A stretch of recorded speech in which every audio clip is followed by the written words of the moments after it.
Hello guys, আজকে Ripon market করে নিয়ে আসলো। চলুন দেখি কী কী মার্কেট করে নিয়ে আসলো আমাদের রিপন। এখন একটা একটা করে খুলে খুলে দেখাবে।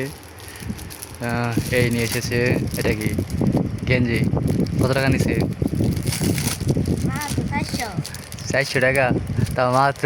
হাই হাই, কয় কি 400 টাকা হলো মাত্র? দেখ, তারপরে দেখি গেঞ্জিটা কেমন। হ্যাঁ, মোটামুটি, কিন্তু দাম হিসেবে বেশি হয়ে গেছে। 300 টাকা, 200, 250 টাকা ঠিক ছিল। 250 মনেই বলে নাই কত নিছে। সি, যাক নেক্সট। আর কি কিনছো? এটা আবার কেমন ধরনের বেল? বাহ, সুন্দর তো বেলটা। এটা খুলে হেবা এমন করে বাহ বাহ, টান দিয়ে এই যে দেখুন, এই যে আবার লাগিয়ে দেয়। বাহ, হয়ে গেছে। দুর্দান্ত। যাক নেক্সট। আর কি আছে? এই যে চশমা।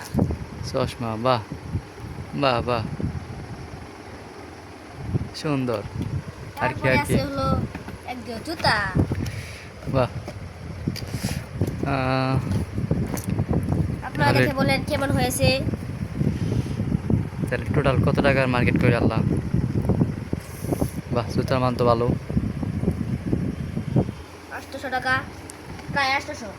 হ্যাঁ, কয় কি, গেঞ্জি নিল 400, জুতা কত 500 না? জুতা কত? 500 না নাই, জুতা লাইক, তারপরে বেল? এর নিচে হলো 100 একশো? 80 টাকা, 80 টাকা, 180 টাকা? শুধু 80 টাকা। সোজা 80? হ্যাঁ, ঠিক তো। চশমা হলো 80 টাকা। চশমা 80 টাকা? হাতে ঘড়ি ওইটা? এটা মাত্র 1300 টাকা। 1300 টাকা? তাহলে টোটাল 2-2,500 টাকার মার্কেট করে হাল দিছ। তো ভাই, বাহ, মেলা মার্কেট করছে গো।